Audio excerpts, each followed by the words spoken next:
Coach, you have spent a lot of time in this building, prowling these sidelines. A lot of wins, Grey Cups, a lot of challenging losses. What do you think about when you're standing here now, when you're about to do this for the last time at home as coach?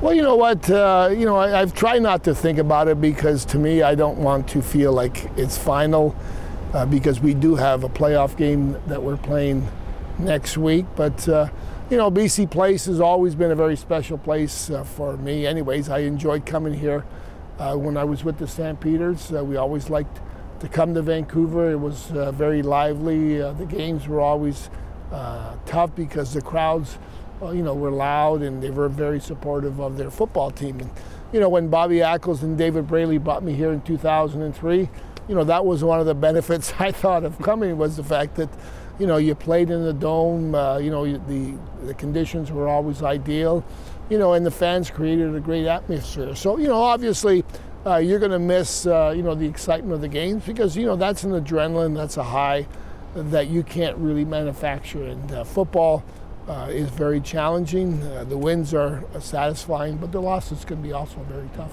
What does it mean that it's Calgary that you're playing, and you won 3 Grey Cups with them? Well, I think that's divine providence, and I think that's the good Lord. Timing. Well, the funny thing about it is when I started my career was in the reverse.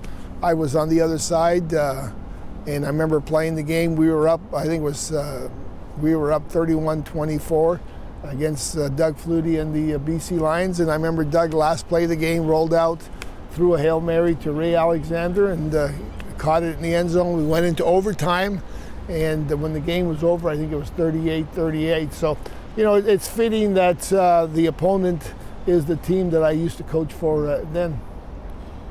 We've talked to some players, and they talk about you as a father figure. Benevolent dictator, I think the phrase has come through. On a personal level, though, you've been open before about the fact that growing up, you didn't have a positive father figure in your life. What does it mean that they look to you for that role now?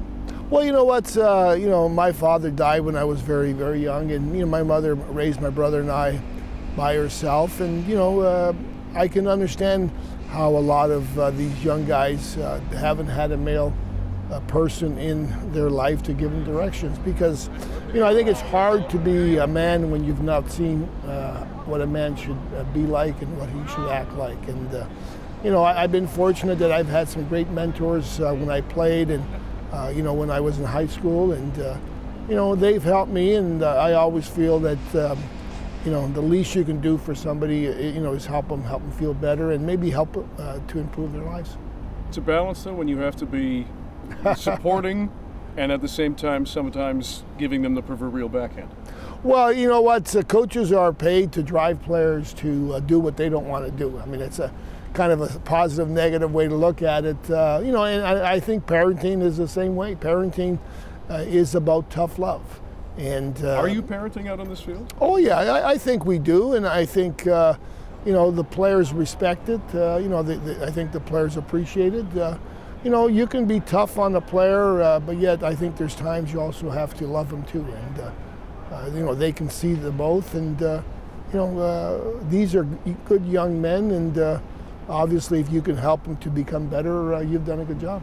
You've been in this business of football for almost 50 years now. The league has changed. We've heard concerns around that it's an aging fan base. What do you see as the future of the CFL? Well, let me say one thing. Football today is the safest it's ever been. And I'm not sure that message is getting out there, especially to the young parents, the young mothers who have young boys. And my 2 grandsons that play football, play tackle football in Cloverdale, and they do a good job.